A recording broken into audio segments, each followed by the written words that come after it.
All right, this is a quick video of a Doall 2013-V, new in 1992.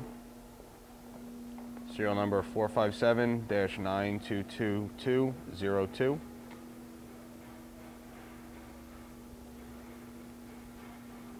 Start it up.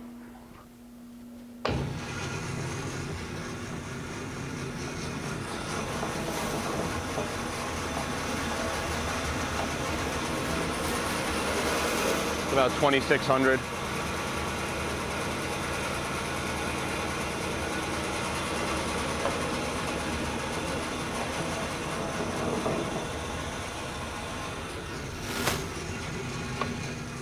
Switch over.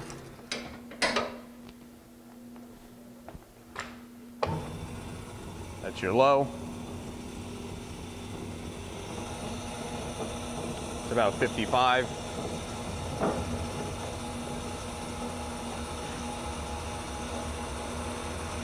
It's about 200 in the low. Machine does have the blade welder. It's presently 220 volts, 3-phase. It can be seen under power. Thank you for watching.